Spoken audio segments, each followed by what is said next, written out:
har det rigtig godt. Hvordan har du forberedt dig til kampen? Jeg har bare trænet hårdt, som jeg plejer at gøre nede ved Colosseum. Bare trænet hårdt, og så vi er altid klar, så vi træner hårdt. Så jeg er klar. Det lyder virkelig forholdsvis let. Du træner hårdt, og du er altid klar. Er det så let? Det er ikke så hårdt, som det ser ud til. Altså, jo bedre forberedt det er, jo nemmere er det jo. Så. Hvad ved du om din modstander? Jeg ved, at han har en god kondi, sådan. Det er det, jeg har sådan lagt mærke til. Så han er meget stille og rolig i forhold til mig. Han er rolig og teknisk, hvor jeg er bare lidt mere aggressiv, end han er. Og han er god til at holde en god pres. Og og så er han nordmand. Hvad er dine forventninger til kampen? Mine forventninger er bare, at jeg skal ind og afslutte kampen. Der er ikke så meget pis der. Jeg skal ind og afslutte kampen. Og hvordan vil du gøre det? Jeg tænker på, hvordan ser du dine styrker i forhold til hans styrker, og måske også endda i forhold til hans svagheder? Jeg er bare lidt mere. Han er lidt roligere end mig, så jeg skal bare sørge for, at han ikke kommer ind i gamet, hvis man kan sige det sådan. Og kan du løfte bare en fli af din gameplan? Jeg går ikke specifikt, altså jeg går ikke efter gameplan, sådan, som sagt, du ved. Jeg skal bare derind og gøre mine ting, du ved. Der er ikke så meget af en gameplan. Sådan. Jeg synes, gameplan det er noget opreklameret noget, du ved. Altså, du kan have en gameplan, hvad så hvis den ikke går, du ved. Så jeg kan bedst lige bare tage det, som den kommer, du ved. Bare ligesom, bare tage det, som det kommer. Så jeg skal bare derind og så bare gøre mine ting, og det er bare at afslutte ham. How do you feel right now? It feels very good. I'm looking forward to the fight. I've been here in Denmark now for 2 days, and the weather's been good. Everything happening here is just what I like. You seem pretty relaxed. Yes. I've been doing a lot of fights before, both professional and amateur. And in time, you get more and more relaxed before the fights. How have you prepared yourself up to this fight? I've been training extensively with my usual training partners in Norway. Then I've been to Thailand for 3 weeks on a training camp, where I, among others, brought my personal trainer and motivator, Jonas Swedish Steel Söderlund. And the last week I've been relaxing and just filling up my glycogen in the body and the muscles. What do you know about your opponent tonight? I don't know very much about him. I found something about him, and he seems like a physical, strong opponent. And he seems like a guy that will go into a war. So I think tonight will be many exchanges of punches. So how are you going to avoid this war? I don't want to avoid the war. I like the war. I would like to have him coming into me and counter-punch him. And I will try to wear him out over time. I hope to get him more tired so I can finish the fight the way I want later on. I will try at first to have it standing and see the development, and in the end I will, if it shouldn't go the way I want, I will try to take it out. Lad os få noget action. Det kommer til at ske nu. Jeg giver ordet til Sune Bjerglund og Anders Rune. Ja, tak skal du have, Peter Balsøj. Så skal vi kigge lidt på Tale of the Tape, de her 2 fysiske pragteksemplarer. I hvert fald Mulenga Chanda, super eksplosiv, er vel et af de ord, man kan bruge om ham. Ja, det er han. Han er umiddelbart den mest alsidige af de 2. Han har et okay stående game, og så har han et ikke så anerkendt grappling game, som jeg i hvert fald egentlig synes har udviklet sig til noget rigtig fornuftigt. hvor man måske umiddelbart ser nordmanden mere som den typiske bokser. Vi skal få snart syn for sagen. Nu skal vi tage et hop tilbage op til ringen. Vores ringannouncer, Michael Karø. Hvad så, Vejlby Rigsgaardhallen? Er I klar til noget Aarhus Street? Det er godt at høre, men først skal vi lige tage imod en ven fra Oslo, Norge. Her kommer Tor André Thomasson.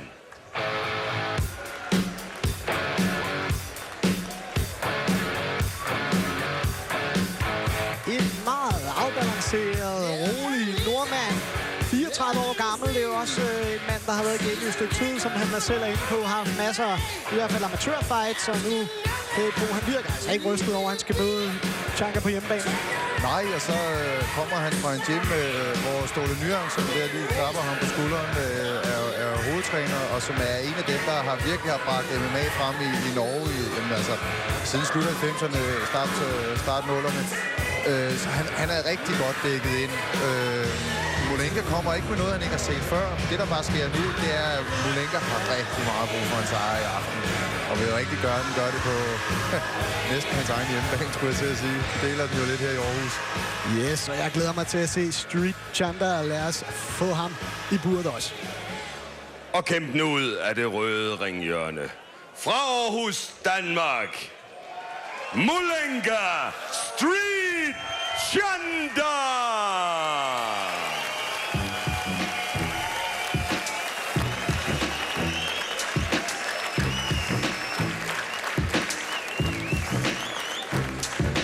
Starten gjorde det ikke noget, at klokken blev 5. Næste eftermiddag, før jeg kom hjem. Du kommenterede en gang. Og kommer gående ind til LOC. Molenka Street Chandler i den grad på hjemmebane her i Aarhus, hvor han også træner i det Colosseum. Og han er vel en af de MMA-kæmpere, der ser mest imponerende ud, når først den der trøje kommer af. Han har en pointe, når han siger, at han altid er i form, altid er i gang, altid træner. Det er der ikke noget forkert i. Han er klar. Spørgsmålet er, om han står distancen, fordi han er vild. Altså, jeg er spændt på at se, om han kan bevare overblikket. Hvis den her kamp går ud i tredje runde, så er det der testen, den kommer. Så man kan godt undre en sejr her netop, fordi ham der Thomasen, han kommer altså fra en hård gym. Han har mange amatørkampe bag sig. Det er ikke hvem som helst. Han i givet fald vil vinde over i aften. Og Molenka Chandler er altså ledet nederlag i sin sidste professionelle kamp, så derfor vel endnu mere opsat på at give hjemmebane-publikummet det, som de hungrer efter. Får vi altså også ham i ringen til endnu et jubelbrøl. Og så lad os gå tilbage til aftensvingerne, så det er Karø. I det blå ringhjørne. Tor André Thomasson blev vejet ind på 76,1 kilo, og han er 1,79. Han er 34 år, kæmper i MMA-stil. Han har kæmpet én kamp, og den har han vundet. Fra Oslo, Norge, Tor André Thomasson.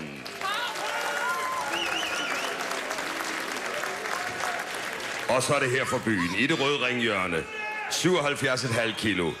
183 cm, 30 år, MMA-fighter, 2 kampe, 1 vunden, 1 tab. Fra Aarhus, Danmark, Molenka Street Chandler!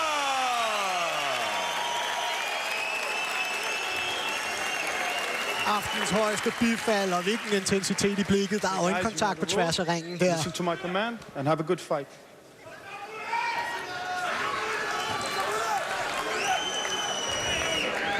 Chandler vil gerne have den her kamp i gang hurtigt og afsluttet hurtigt.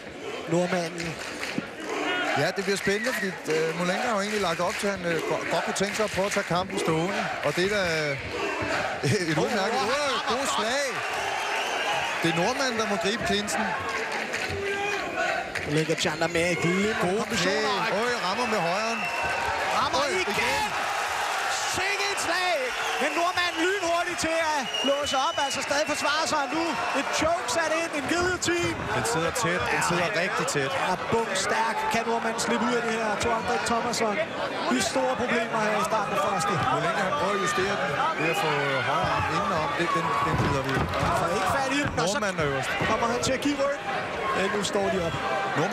Nordmanden, han kapitaliserer ikke rigtig nok på den, fordi han er rystet der. Han skal lige komme sig. Hvis Molenka, han kan eksplodere nu, så er han en god chance for at komme ud og fortsætte lidt pres på ham. Efter ham. Sådan. Helt tydeligt, han gerne vil igennem en fandling. En god blokade fra nordmanden, der var en tur i Thailand, som han var inde på. Men det redder ham altså ikke nu. Han æder læder fra Changas side. Og nordmandens bagerste ben vakler altså. Store problemer, men nu får han det taget det ned og igen sænket tempoet i den her kamp. Så skal Changa eksplodere og komme ud af det her. Altså, problemet er jo, at Molenka lige nu giver nordmanden mulighed for at recover, altså komme sig og sunde sig, fordi han var helt klart hårdt ramt. Og han lige da de lander i denne her guard, der ligger han sådan lidt fabrisk og kigger rundt. Og der han går på benlås af Molenka. Nu skal Molenka altså op. Ja, det er godt. Og Molenka æder et slag på vej op og bliver taget ned igen. Det virker også, som om han har mistet lidt af pusten i sin forsøg på at afslutte den her kamp. Det er nu, det kan blive en kamp om, hvem der er den psykiske. Det er sygt, at dommeren taber skoen. Så har jeg set det med. Et spøjst indfald her i aftenens anden MMA-kamp. Og Molenka Changa ser træt ud og slår store huller i luften her. Ja, han gasser hurtigt. God højre igen. Hold presset. Men Tor André Thomasson ser ud som om, at han til gengæld har genvundet fatning. Han trækker også vejret tungt. Det er et low kick fra hans side.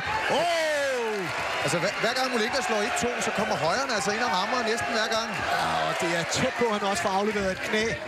Nordmanden også med flænger på højre øjenbryn. Og det er helt rigtigt, hvad du siger, Sune. Den der 1-2-kombination, der kommer højrehånden altså ind og finder kæben næsten hver gang. Nu begynder jabet også at ramme. Der bliver bygget lidt jabs her. Tonga er ikke bange for at komme ind og stå i lommen, så at sige, inden for rækkevidde. Vil gerne bytte. Går altså efter de her helt spektakulære ting også. Molenka Changa! Han vil gerne slutte med et brag. Det er klart, han er på hjemmebane, og han har faktisk muligheden for i hvert fald komme rigtig stærkt ud af første runde her. Måske også afslutte den. Stadig 1-40 tilbage i første omgang. Altså de her 5 minutters omgang i MMA er ganske lange. Og det kan man også se, de ligner to folk, der har været i gang hele aftenen. Tempoet faldet mærkbart allerede. Og der er masser af åbninger. Molenka, han slår hårdt og tungt i øjeblikket. Og ind og finder med overkroppen, leder efter det dræbende slag. Og så et til mellemregionen. Et par lave stød. Spændende at se, om han kan vende tilbage til det der med lidt hurtigere kombinationer. Det fungerer altså rigtig godt i de første minutter. Og igen de her vilde sving. Men Molenka, han holder presset. Det må man give ham. Det gør det svært for nordmanden at komme igen.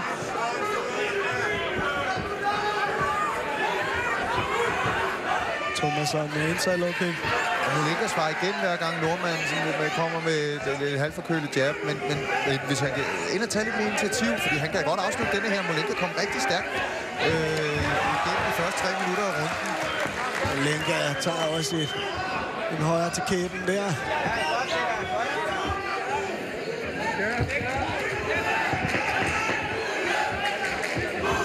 ...10 sekunder tilbage.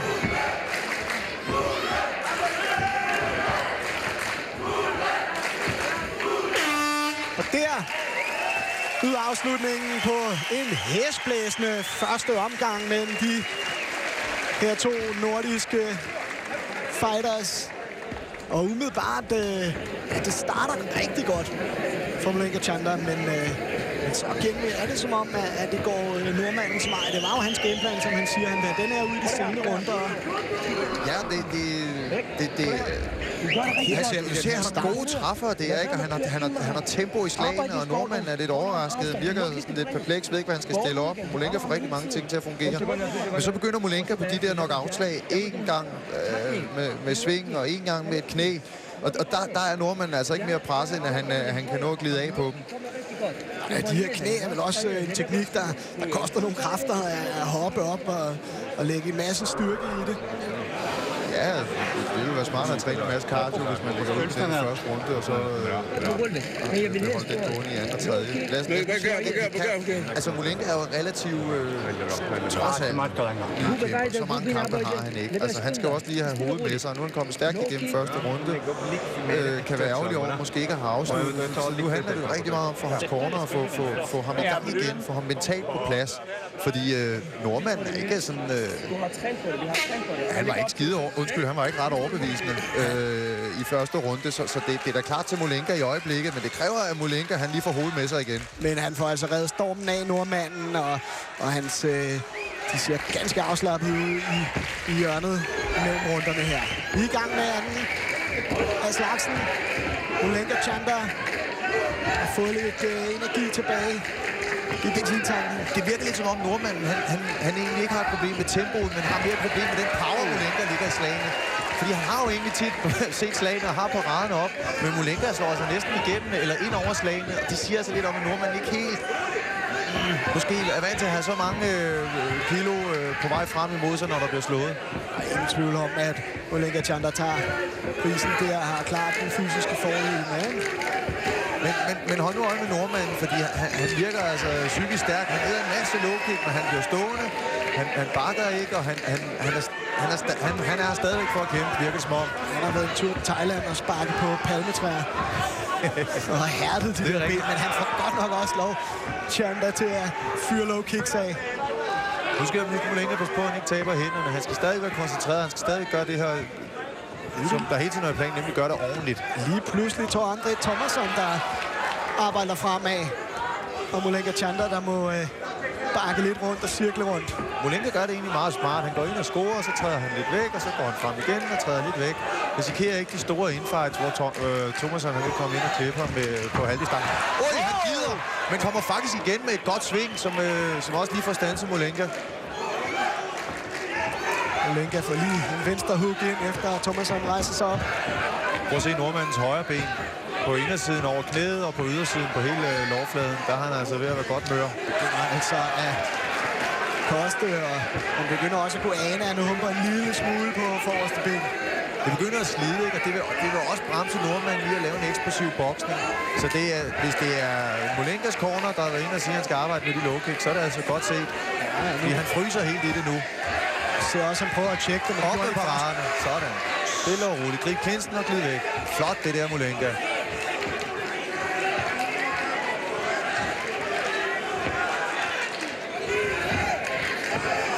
Så svarer nordmanden med et low kick også. Altså stadig tempo i den her kamp og udvekslinger hele vejen her i anden omgang også. Og de bliver byttet i næsten alle de udvekslinger. Paraderne sidder ikke godt hos nogen af de her fighters, tror jeg, hvis noget man kan sige. Nej, det er som om, de har glemt hovedringen på boksen. De to at tage en, og ikke omvendt. Men lad det nu ligge. De æder den med oprejst pande, og vi har en sjov kamp. Bestemt. Spørgsmålet er, hvem der kan tåle mest. For der bliver altså givet og taget her mellem Danmark og Norge. Ja, Molenka er kommet godt ind i anden halvleg. Han har fået rystet, måske bilder jeg mig ind, den der rystelse af altså ikke at stoppe nordmanden i første. Og nu vender han tilbage, kæmper mere intelligent, er lidt mere løs i det, får sendt nogle flere træffer afsted, uden at risikere alt for meget. Det var et godt low-kick. Low-kick, og så de store slag i en to-kombination, som han har haft held med.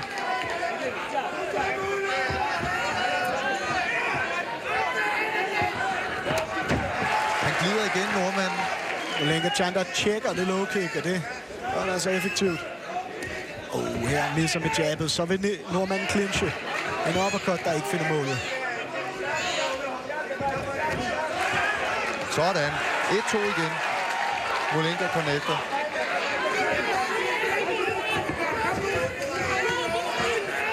Og han æder altså hver gang han kommer frem og søger den clinch, tror jeg.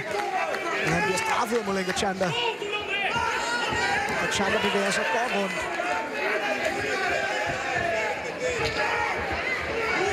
Blokerer uppercutten. Under et minut tilbage. Jeg bilder mig ind, at lige så Thomasen kigger også skæv op til venstre for at se, hvad klokken var.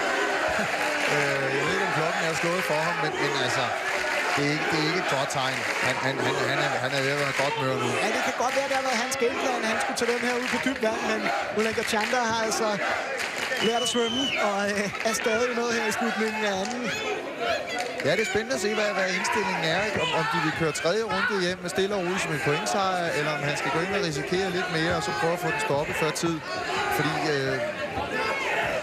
lige nu fungerer det jo meget godt for ham. Han har kørt rundt i godt 5 minutter nu. Har haft 2 enkelte clinch-situationer, hvor de kommer lige godt ud af det, synes jeg. Skal der komme en eksplosiv afslutning her? Under 10 sekunder, der sker i anden omgang. Ja, der bliver ikke noget festfyrværkeri til at slutte det her.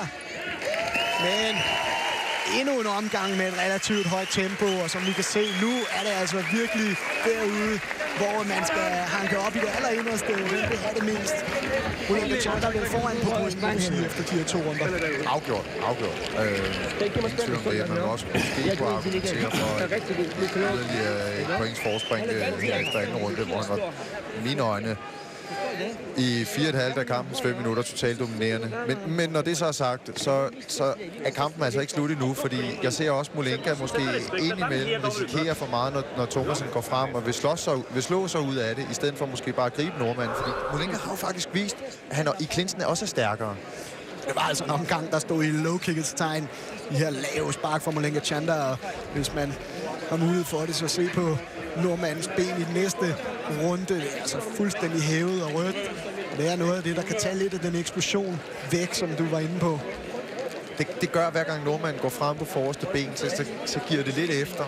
Og det vil sige, hele den der spændstighed og det der med at være let til bens, det stille og roligt siver ud af kroppen. Og så er det jo et spørgsmål om, hvilken gameplan kommer han ud med. Vil han bare køre den sikre sejr hjem? Har han rutinen til bare at køre den sikre sejr hjem og ikke blive lukket ud i noget, der eventuelt kan sætte forspringet over styr? Ja, fordi altså, det norske corner, de ved jo, at de er på udebane. Han er tydeligvis på bagud efter begge runder. Så det er alt på et bræt nu, og Molenka må så sammen med sit corner gøre op med sig selv. Hvad er strategien? Tror vi nok på det til, at vi bare kører på som i første runde, eller fortsætter vi trenden fra anden? Det finder vi snart ud af. De er allerede har taget hul på tredje omgang. God højre fra Molenka. Og god højre fra nordmanden. Og Molenka Chanda endnu et slag, men virker ikke som om, at nordmanden rigtig har styrken, der kan ryste Molenka Chanda.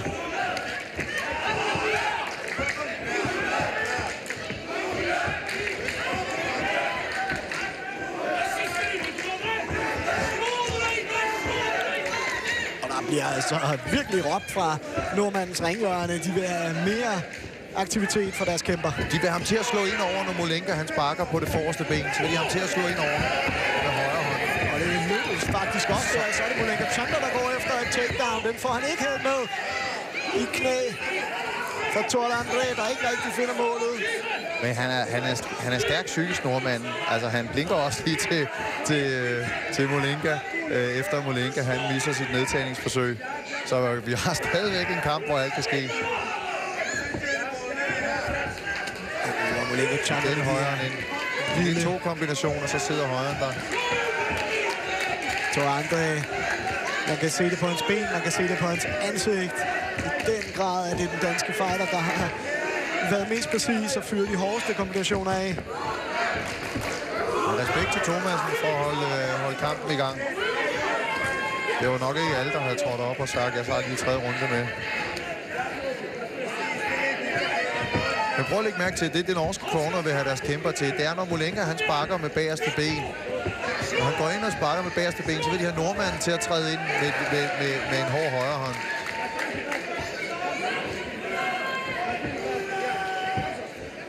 Mulenga Chanda bokser klogt nu og kæmper klogt. Men stadig meget aktiv. Rigtig godt low kick der. Nordmand får ikke vinklet nok ind på Mulenga, og det vil sige, at han og igen står meget sidelærs til Mulenga. Men man kommer altså til at have alle regnbuens farver, den lovbase på Nordmanden i morgen. Det tror jeg godt love. Nordmand forsøger at takle Mulengas ben, men det lykkes ikke for at presse Mulenga ud i buret. Mulenga knæ til hovedet. Trodsigt vader Thor André Thomasen fremad. Det kæmpe til det sidste. Vi har rundet halvdelen af tredje runde her. Så er der 2 minutter tilbage. Nu begynder Mulenga at lave det der følende knæ, og det er under ham. Jeg under ham en afslutning, men det kunne være interessant at se, om han faktisk har cyklen til bare at køre den her hjem, så den sikre pointsejr det er, og så få det hak i stolpen, i stedet for at risikere for meget. Det ligger altså i at være professionel. Det handler om at vinde, og det er ikke altid det mest spændende, der er vejen frem. Nej, men jeg synes heller ikke, det har været udpræget defensivt. Han kaster stadig, som vi ser her. Slet ikke defensivt. Men han har ingen grund til der er ingen grund til at gå ind nu og prøve at score en masse, fordi han er langt foran. Altså, nu må han ikke vende ryggen til dem. På princippet skulle han begynde at løbe nu, ikke? Men nordmanden efter sig bare holdt den gående. Men der har han altså alligevel forstået Mulenga Chanda. Han bliver ved med at sende sparkerslag afsted. Og det er selvfølgelig også gerne så ligger den nok af. Skulle åbningen komme. Præcis. Og så skylder det jo at sige, at så længe han ligger det her moderate pres på nordmanden, så tager det også initiativ fra nordmanden. Nordmanden, hvis han skulle fange energi eller aggressivitet nok til at starte noget op, så bliver det hele tiden lukket ned. Fordi Mulenga lige ligger det der pres, der bremser ham. Det er klogt det her, Mulenga. Sidste minut. Thomas Hans øje altså ved at være lukket i venstre af dem. Mulenga Chandas. Chanda tager ind på kæben. Det var faktisk endnu lidt højere, han får fyret af Thomasen der. Og bliver altså stående. Han må have en kæbe lavet af stål, Mulenga Chanda. For han har altså fået et par stykker af Thor Andrés lange højre. Jeg synes, man må sige, at Mulenga bruger det, han har ret intelligent her i de sidste 2 runder. Selvfølgelig startede han også stærkt i første, men det er nu, der sker noget. Publikum hjælper sejren i hus her. Under 10 sekunder resterende. Mulenga Chanda skal ikke ud til nogen chancer. Han er hoppet op på cyklen. Og der, ud af afgørelsen, ingen tvivl hos Mulenga Chanda, og heller ikke herude hos os, eller hos resten af Vejby Risgaard-hallen. Ja, og så stor respekt til nordmanden for at gøre kampen færdig. Det er en hårdt kæmpet kamp, men et flot tempo hele vejen. Hestblæsende start, og så døde den altså ikke. Den blev ved. Det må man sige. Og jeg synes egentlig, momentvis også i 3. runde, at vi så nordmanden være farlig. Men havde simpelthen ikke det, der skulle til for at være rigtig skræmmende for Mulenga. Vi får lidt highlights her fra kampen. Ser altså Mulenga Chanda gør sit for at finde den afslutning, også her i 3. runde.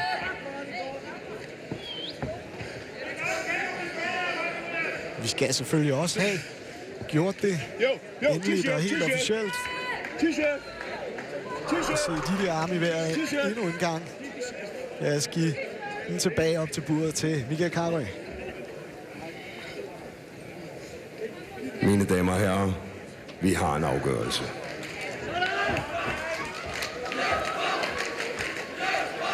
Med alle 3 dommerstemmer vinder Mulenga Street Chanda! Jubel og glæde hos den oceanske fighter. Hvad siger du til det, Peter Palshøj? Om lidt er vi tilbage, og det er med aftens main event. Det er let sværvægtsbraget, den europæiske titelkamp mellem danske Simon Carlsen og polske Tomasz Nakun. Vi skal også lige have en snak naturligvis med Mulenga Chanda, og det er alt sammen efter lidt reklamer.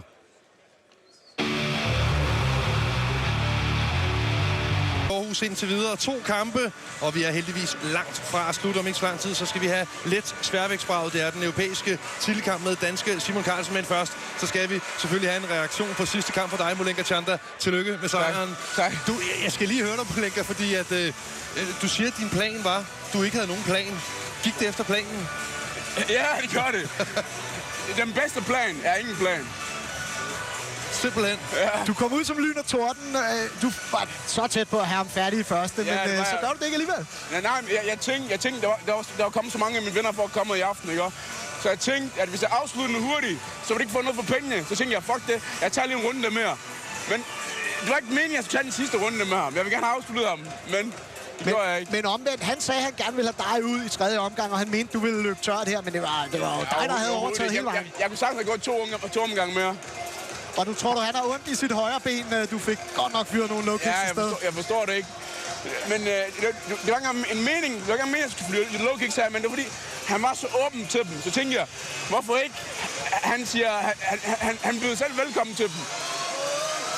Men overrasker det der ganske kort, at han tager imod så meget, uden at gå ned? Jeg er helt chokeret. Jeg er chokeret over, jeg fik ham med 3 knæ, ren knæ, hvor han fik en knæ til hovedet. Der skete slet ikke noget med ham. Og så rystede jeg ham også. Og jeg forstår slet ikke, hvordan han kunne komme op, fordi at, normalt så plejer det at blive liggende og rammer. Men til gengæld, Molenka, du gav underholdning til hele Vejlby Riskohallen. Du gav dem noget for pengene. Du gik sample i 3x5 minutter. Sådan er jeg. Jeg leverer varerne. Tillykke med det. Tak. Og vi skal selvfølgelig også lige have en reaktion fra Molenkas modstander, Thor André Thomasen. Tobias Faxø har talt med ham. The fight went the distance. How was it? It was very tough. This guy is very tough. Originally, I wanted him to close in the distance and start attacking me, but he kept going on the other outside, and he was winning on the outside. So I thought I was going to beat him, but he beat me.